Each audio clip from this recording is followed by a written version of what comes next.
오늘 말씀의 제목은 깨끗하게 하시는 손이라는 제목으로 말씀을 나누고자 합니다. 여러분은 누구와 대화할 때 가장 행복하십니까? 사랑하는 사람과 이야기 나누면 참 행복하시죠? 아니신가요? 행복하시죠? 마음이 맞고 사랑하는 분과 이야기 나눌 때 참 행복합니다.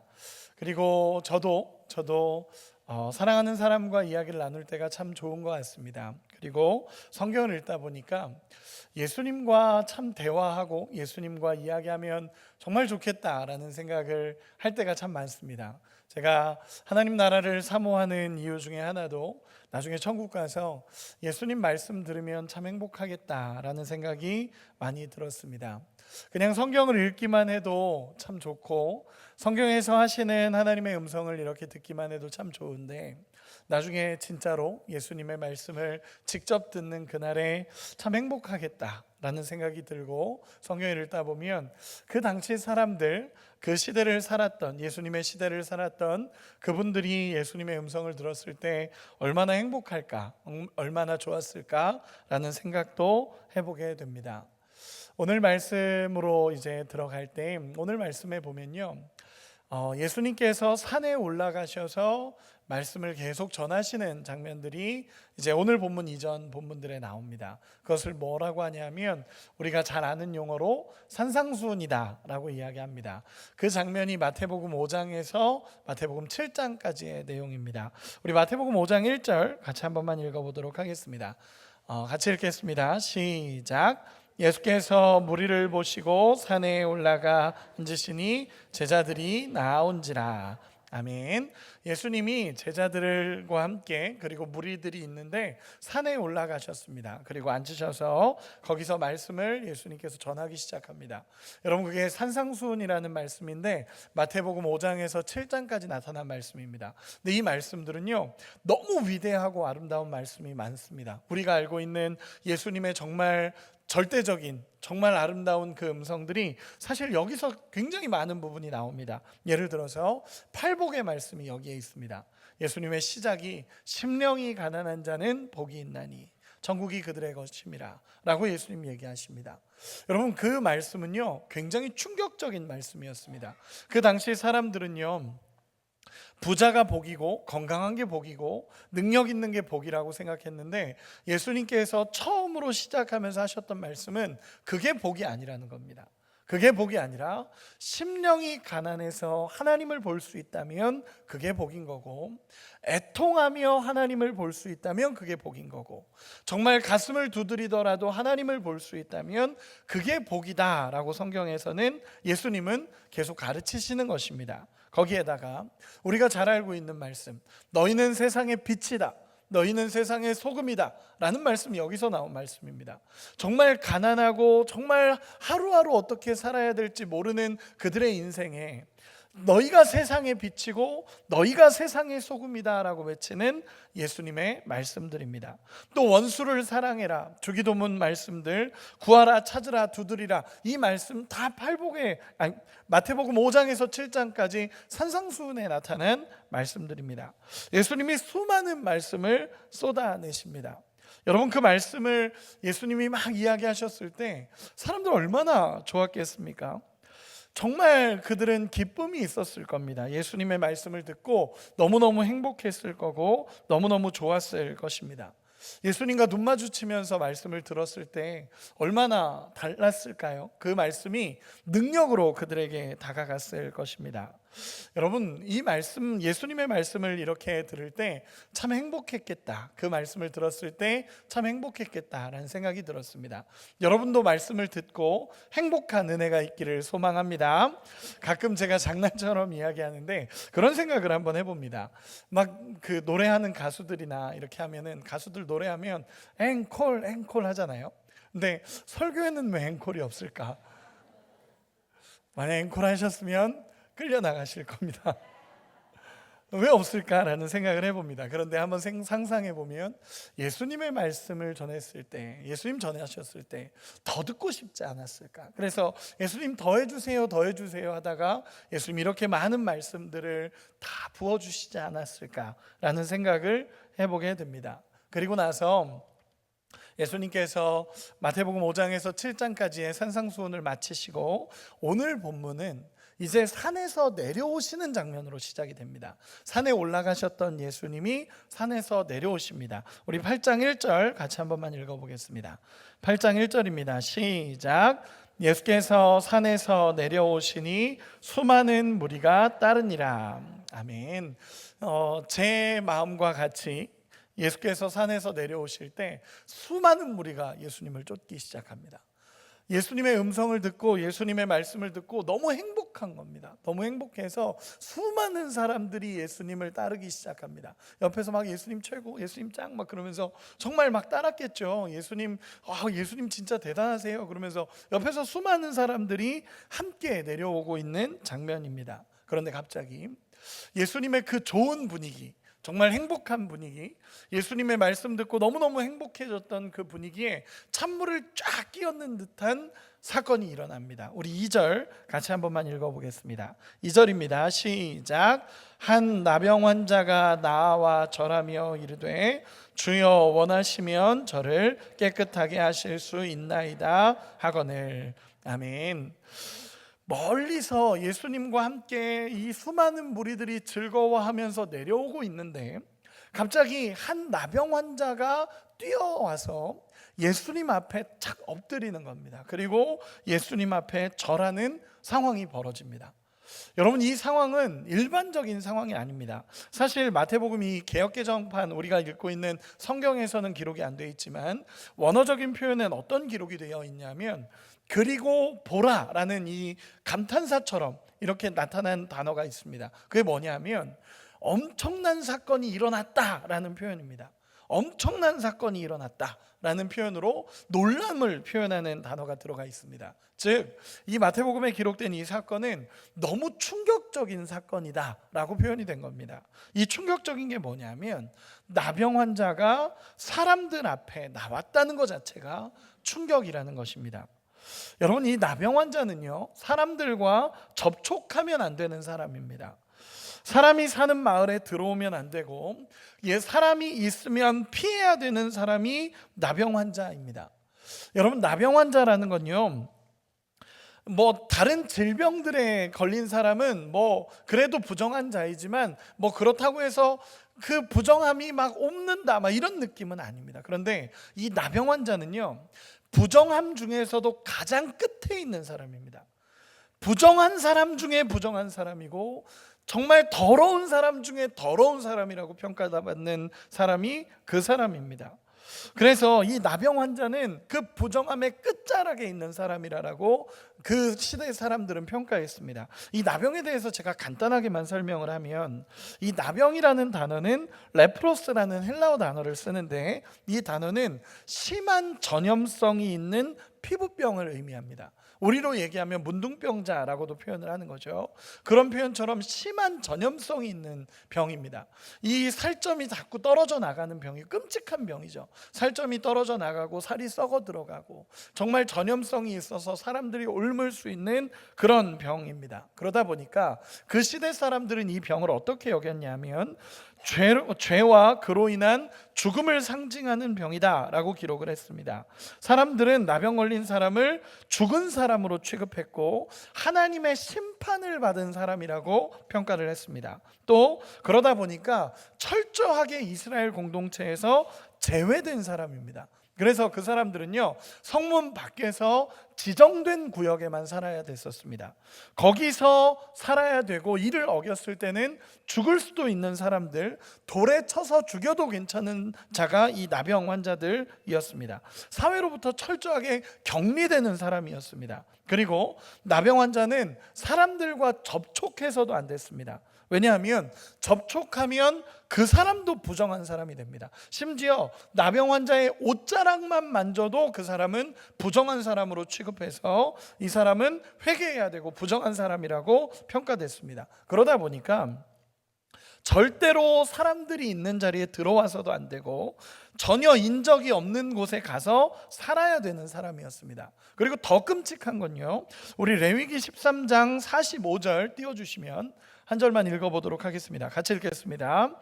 나병 환자는 옷을 찢고 머리를 풀며 윗입술을 가리고 외치기를 부정하다 부정하다 할 것이요. 아멘. 보시면 나병 환자는 기본적으로 옷을 찢고 머리를 풀어 헤치고 사람들이 오면 입을 가리고 나는 부정한 사람입니다, 나는 부정한 사람입니다 라고 외쳐야 됐습니다.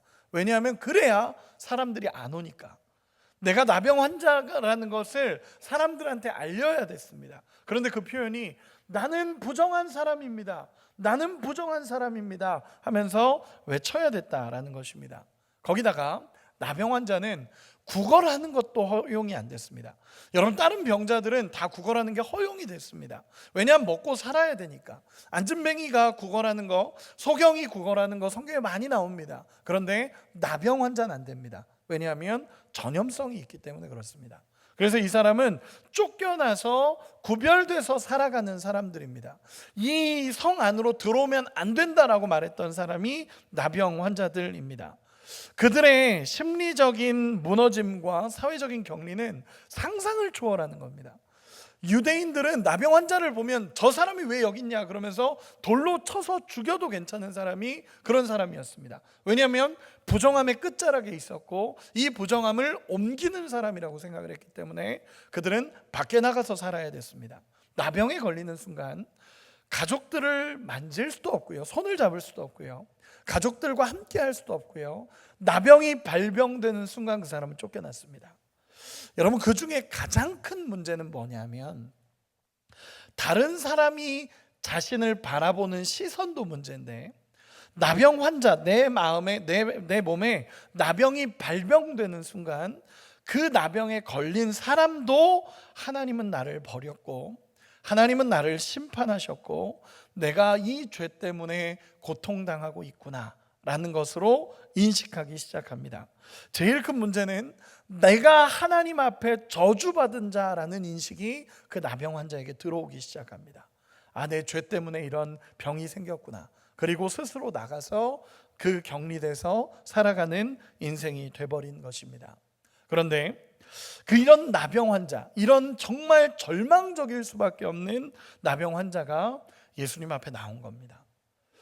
여러분, 사람들 다 놀랐을 겁니다. 거기 있는 수많은 사람들, 예수님과 함께하는 수많은 사람들이 이 엄청나게 놀란 상황이 벌어진 겁니다. 이 나병 환자가 그 자리에 있어서는 안 되고, 사실 일반적이라면 예수님과 사람들이 이렇게 내려오면 그 사람은 도망가야 되는 사람입니다. 빨리 도망가야 되는 사람인데 그 사람이 와서 엎드려 절하고 있는 겁니다. 여러분, 그 사람은 엄청난 용기를 냈습니다. 그리고 예수님 앞에 서게 된 겁니다. 여러분, 이런 상황이 벌어졌습니다. 여러분이 예수님 옆에 있는 사람이라면 어떻게 행동하시겠습니까? 여러분이 예수님 옆에 있다면, 저 같았으면 일단 예수님 눈치를 볼 것 같습니다. 예수님 뭐라고 말씀하실까? 여기서 예수님이 한마디만 하면 이 사람은 죽을 수도 있습니다. 한마디만, 왜 여기 있느냐, 이 한마디만 해도 그 사람은 끌려가서 죽을 수도 있습니다. 사람들은 다 웅성웅성하기 시작했고 다들 돌들어서 치고 싶은데 예수님이 가만히 계시니까 아마 못하고 있는 상황들로 있었을 것입니다. 그런데 그 나병 환자가 나와서 예수님 앞에 엎드려서 절하고 있는 것입니다. 여러분, 이 나병 환자가 왜 이 자리에 왔겠습니까? 치료받고 싶은 겁니다. 고침받고 싶은 거고 너무 간절한 겁니다. 죽을 수도 있다라는 거 왜 모르겠습니까?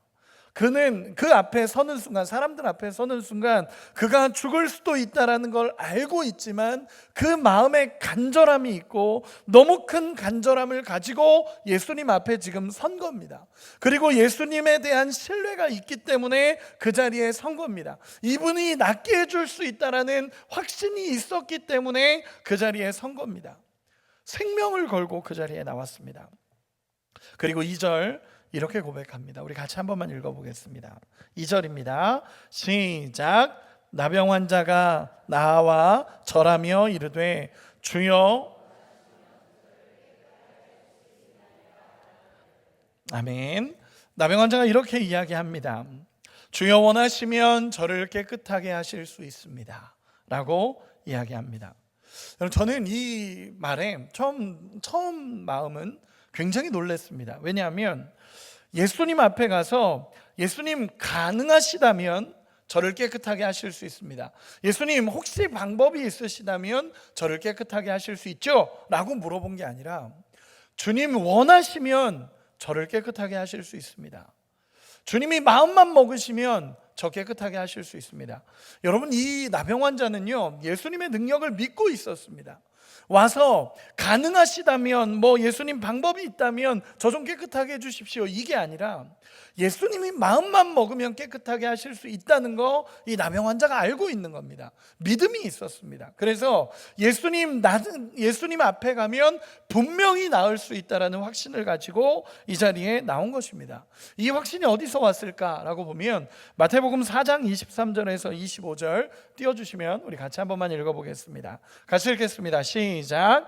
예수께서 온 갈릴리에 두루 다니사 그들의 회당에서 가르치시며 천국 복음을 전파하시며 백성 중에 모든 병과 모든 약한 것을 고치시니 그의 소문이 온 수리아에 퍼진지라. 사람들이 모든 앓는 자 곧 각종 병에 걸려서 고통당하는 자, 귀신 들린 자, 간질하는 자, 중풍병자들을 데려오니 고치시더라. 갈릴리와 데가볼리와 예루살렘과 유대와 요단강 건너편에서 수많은 무리가 따르니라. 아멘. 이미 예수님의 소문을 들은 겁니다. 예수님께서 마태복음 4장에서 이미 수많은 질병들을 고치시기 시작했고 수많은 사람들이 예수님께 나와서 질병을 가지고 나왔을 때 고침을 받았습니다. 앓는 자, 각종 병에 걸려서 고통당하는 자, 귀신 들린 자, 모든 병과 약한 것을 예수님이 고치시기 시작하니까 수많은 사람들이 나오기 시작했습니다. 이 소문을 이 나병 환자도 들었을 겁니다. 그러면서 그 소문을 듣고 예수님이면 나를 고쳐주실 수 있겠구나, 이 확신이 들어서 예수님 앞에 나온 겁니다. 굉장한 용기고 생명을 건 여정입니다. 그리고 예수님 앞에 나와서 엎드려서 주여 원하시면 저를 깨끗하게 하실 수 있습니다 라고 고백합니다. 그런데 문제는요 여러분, 이 나병 환자의 고백이요 일반적인 고백은 아닙니다. 여러분, 보통 낫기를 원하는 사람들의 고백은요 그 성경에도 나옵니다. 주님, 저 좀 살려주십시오. 주님, 내 병이 낫기를 원합니다. 주님, 저를 불쌍히 여겨주십시오 라고 외치는 사람들이 대부분입니다. 예수님, 저 좀 불쌍히 여겨주시고 내 병이 낫기를 원하고 주님, 저 좀 살려주십시오 라고 외치는 사람들이 대부분입니다. 그런데 지금 나병 환자는 그렇게 고백하는 게 아닙니다. 어떤 고백이냐면 주님, 원하시면 저를 깨끗하게 하실 수 있습니다. 여러분, 이게 어떤 고백이냐면요 어떤 학자들은요 자신보다 주님의 위치를 더 생각해서 주님의 주권을 강조하는 믿음의 고백이다 라고 표현하지만 맞습니다. 그렇게 생각하는 분들도 있습니다. 그런데 조금만 더 생각을 해보면, 그리고 예수님의 반응을 보면 이 나병 환자의 질문이 어떤 질문인지 알 수 있습니다. 여러분, 어떤 질문이냐면요 주님, 나 좀 고쳐주세요, 이거 아닙니다. 주님, 나도 유대인인데 나 좀 고쳐주십시오, 이거 아닙니다. 어떤 거냐면 예수님 앞에 가면 고쳐질 거라는 확신이 있습니다. 그런데 문제는 주님이 원하시는지 모르는 겁니다. 주님이 진짜 나를 고쳐주실까라는 고민입니다. 그래서 주님 원하시면 저를 고쳐주실 수 있습니다 라는 것입니다. 능력을 의심하는 게 아니라 주님이 고쳐주실 의사가 있는지를 묻는 겁니다. 주님, 고쳐주고 싶으십니까? 주님, 고쳐주시고 싶으십니까? 이 연약한 나 같은 존재도 예수님 고치기를 원하십니까? 라는 질문입니다. 조금 더 설명해 볼까요? 오랜 세월 이렇게 살아왔습니다. 몸은 망가졌고 나을 방법도 없고 하나님은 나를 버렸고 심판받아 이렇게 됐다라는 생각, 나는 하나님 앞에 저주받은 자라는 인식, 나 같은 자가 어떻게 고침을 받을까? 나 같은 자 예수님도 날 싫어하실 거야. 라는 생각이 있습니다. 그런데 그 마음 속에 예수님이면 고쳐주실 게 믿어지는데, 그분 앞에만 나가면 치료된다는 게 믿어지는데, 이분이 나를 고쳐주실지 안 고쳐주실지 그게 내 마음의 확신으로 안 오는 겁니다. 그래서 나가서 너무 눌린 모습으로 주님 원하시면 고쳐주실 수 있습니다 라고 이야기합니다. 여러분, 이 마음이 좀 이해가 되십니까? 저는 이 마음이 조금 이해가 됩니다. 인생에 참 외로운 시간들이 있었습니다. 그리고 참 하나님 앞에 많이 무너졌던 시간들도 있었고, 인생의 아픔 앞에 서 있었던 시간들, 그런 시간들이 저도 있지만 여러분도 있지 않으십니까? 그런 시간들이 있었습니다. 그때 참 많이 외쳤던 기도가 이 기도였던 것 같습니다. 하나님, 이런 저도 사랑하십니까? 하나님, 이런 저도 주님 앞에 나가면 용서받을 수 있습니까? 주님, 이런 저도 주님 앞에 나가면 다시 회복할 수 있습니까? 라고 하면서 하나님 앞에 펑펑 울며 기도했던 그 처절함의 시간들이 제게도 있었습니다. 우리 성도님들에게도 있는 줄 압니다. 제가 요즘에 성도님들 신방을 많이 다닙니다. 신방을 많이 다니면서 이제 성도님들을 많이 만나고 있습니다. 많이 만나고 있고, 참 만나다 보면 기쁨이 됩니다. 막 성도님들을 이제야 알게 되고, 이제야 이분들이 함께 하는구나, 이분들과 함께 하고 우리 성도님들과 함께 하는구나 라는 생각이 들어서 참 좋습니다. 그런데 그 중에도 저는 대화를 하면서 참 행복한데, 그 중에 어떤 대화를 할 때가 가장 행복했냐면, 예수님을 처음 만나셨을 때의 이야기들을 때로는 하실 때가 있습니다. 이제 저랑 이렇게 이야기하다 보면 제가 예수님을 이렇게 만났습니다 라고 하면서 고백하실 때가 있습니다. 그때 참 마음이 뭉클하고 행복합니다. 얼마 전에 어떤 집사님을 만난 적이 있습니다. 어떤 집사님을 만나서 이렇게 대화를 하는데, 그 집사님이 그런 얘기를 하시는 겁니다. 제가 인생의 밑바닥에 여러 번 처했었습니다. 하나님이 왜 이러시는지 하나님 원망하기도 하고 제 인생의 밑바닥을 여러 번 찍었습니다. 그러면서 그 뒤에 하신 말씀이, 그런데 예수님 없었으면 저는 숨도 못 쉬고 살았을 겁니다. 이렇게 얘기하는 겁니다. 어떤 의미인지 조금 알 것 같았습니다. 그 밑바닥에서 예수님께 나가서 겨우겨우 숨쉬며 살아와서 지금 회복된 모습으로 살아가고 있다라는 그 집사님의 간절한 고백이었습니다. 차를 타고 집에 오는데 그 집사님의 고백이 마음이 뭉클했습니다. 참 힘드셨구나, 우리 집사님 참 힘드셨겠다 라는 마음이 한편으로는 들고, 또 한편으로는 우리 집사님 인생에 하나님이 함께 하셨구나, 하나님이 도우셔서 이렇게 아름답게 살아가고 계시는구나 라는 고백들을 하게 됐습니다. 그런 마음이지 않았을까요? 성경에서 볼까요? 베드로라는 사람 한번 봤으면 좋겠습니다. 여러분, 언제나 당당했던 사람이 베드로입니다. 언제나 당당했습니다. 예수님 앞에 가장 옆에 서 있었고, 예수님 말씀하시면 제일 먼저 대답했던 사람이 베드로입니다. 그런데 어느 날 예수님께서 제자들을 불러 모으시고 내가 십자가를 질 거다라고 예수님 얘기하십니다. 베드로가 화가 났습니다. 왜 예수님 십자가 지고, 대체 왜 이러시는 건가, 왜 이런 말을 하는 건가, 화도 나고 막 짜증도 났던 것 같습니다. 그래서 막 예수님한테 안 된다고 하니까 예수님이 나는 십자가를 질 거고 너희 모두가 나를 부인할 거다라고 얘기하니까 베드로가 옆에 있다가, 다른 사람들은 다 예수님 부인해도 전 안 부인합니다.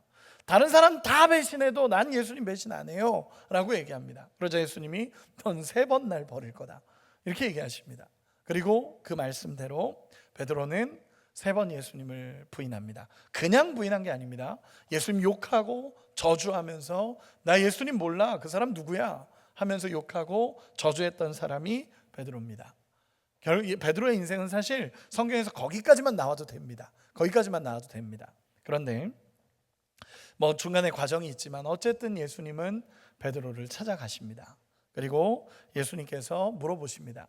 베드로야, 네가 나를 사랑하느냐? 라고 묻습니다. 여러분, 유대인들에게는 사랑이라는 단어가 세 가지로 표현이 됩니다.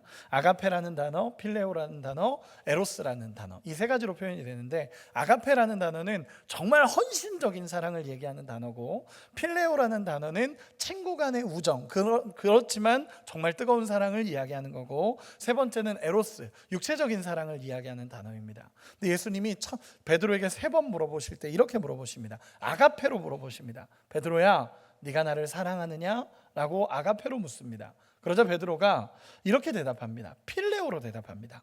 필레오로. 예수님, 난 아가페로는 못 사랑합니다. 그래서 필레오로는 그래도 주님을 사랑할 수 있습니다. 예수님 또 아가페로 물어보십니다. 베드로야, 너가 정말 헌신적인 사랑으로, 아가페 사랑으로 나를 사랑할 수 있겠냐? 베드로 또다시 아니요 예수님, 난 그렇게는 못 사랑합니다. 나는 필레오로, 친구로서 예수님을 사랑합니다. 그래도 예수님이 내 양을 먹여라 라고 얘기하시고, 마지막 세 번째에 필레오로 물어봐 주십니다. 베드로의 입장에서 얘기하십니다. 베드로야, 그럼 필레오로는, 친구로서의 그 헌신적인 사랑으로는 나를 사랑할 수 있겠냐? 베드로가 예 주님, 저는 그렇게 사랑할 수 있습니다. 그리고 베드로는 평생을 아가페로 살아갑니다. 여러분, 정말 베드로의 인생에 예수님이 찾아와 주셔서 그에게 얘기하시는 겁니다. 그때 베드로 얼마나 마음이 무너졌겠습니까?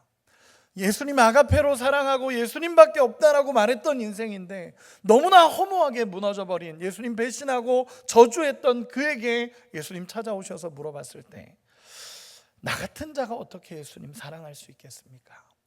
나 같은 자가 어떻게 예수님께 나아갈 수 있겠습니까? 그런 마음 아니겠습니까? 다시 본문으로 돌아와서 나병 걸린 자로서 하나님 앞에 당당할 수가 없는 겁니다.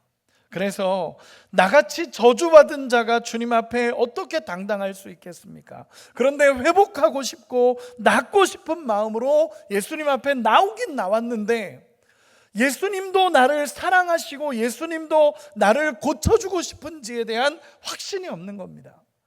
조금 더 쉽게 표현해 보겠습니다. 주님, 저 회복하고 싶습니다. 저 회복되는 거 주님도 원하십니까?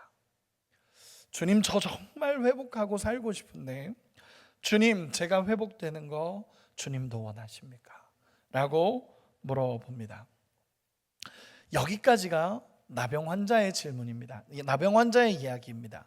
그러면 여러분, 이 질문을, 이 나병 환자를 본 예수님은 어떻게 반응하실까요? 여러분이 예수님이라면 어떻게 반응하시겠습니까? 저였으면 일단 너무 놀라서 당황해서 뭐라고 말을 못했을 것 같다라는 생각을 합니다. 근데 우리 예수님이 어떻게 반응하시는지 우리 같이 살펴보겠습니다. 3절입니다. 3절 같이 읽겠습니다. 시작. 예수께서 손을 내밀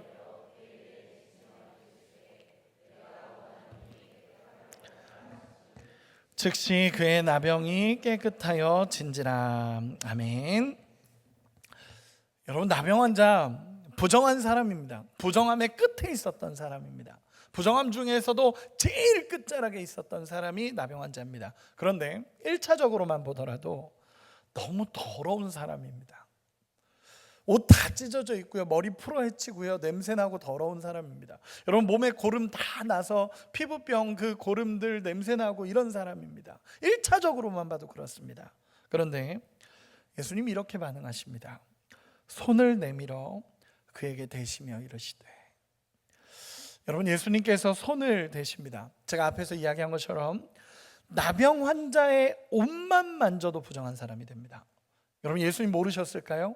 아니요, 예수님 다 하셨습니다. 그런데 예수님이 그에게 손을 대십니다. 여러분, 이 손을 댔다라는 표현, 제가 원어를 찾아보니까요, 헬라어로 헵사토라는 단어인데 이 단어의 의미가 무엇인지 아십니까? 끌어안다입니다. 끌어안다. 예수님이 그를 끌어안으시는 겁니다. 예수님이 끌어안으셔서, 예수님 그 사람 만지면 부정한 자 된다는 거 예수님 다 아십니다. 그런데 그를 끌어안으시면서 예수님도 부정함으로 들어가십니다. 여러분, 그 사람은요, 나병에 걸리는 순간 누구와도 접촉할 수 없었습니다. 사랑하는 가족을 만날 수도 없었고요. 사랑하는 가족의 손을 잡을 수도 없었고요. 누구 어떤 사람과도 접촉할 수 없었습니다. 그런데 예수님이 그를 끌어안아 버리시는 겁니다. 끌어안으시면서 예수님도 부정함으로 들어가십니다. 예수님도 부정함으로 들어가셔서 그를 끌어안고 같이 예수님이 함께 하십니다. 여러분, 제가 나병 환자였으면 너무 놀랬을 것 같습니다. 너무 놀래서 예수님 이러지 마십시오. 예수님 이러지 마십시오. 대체 왜 이러십니까? 예수님 이러지 마십시오. 그냥 고쳐주시기만 하면 되는 건데 예수님 너무 놀래서 예수님 이러지 마십시오 라고 했을 것 같습니다. 오히려 본인이 더 당황했을 것 같습니다. 그런데 예수님께서 꽉 끌어안으시면서 이렇게 얘기하십니다. 얘야, 내가 원한다 라는 표현을 쓰십니다. 내가 원하노니. 여러분, 이 표현이 어떤 의미겠습니까? 이 나병 환자가 회복하고 싶은데 예수님 원하십니까? 라는 이 질문에 대한 대답입니다. 얘야, 내가 원한다. 네가 깨끗해지기를 내가 원한다. 여러분, 이 말씀은요, 그의 육신뿐만이 아니라 마음을 만지고 그의 영을 만지고 계신 겁니다. 예수님도 원한다라는 것입니다.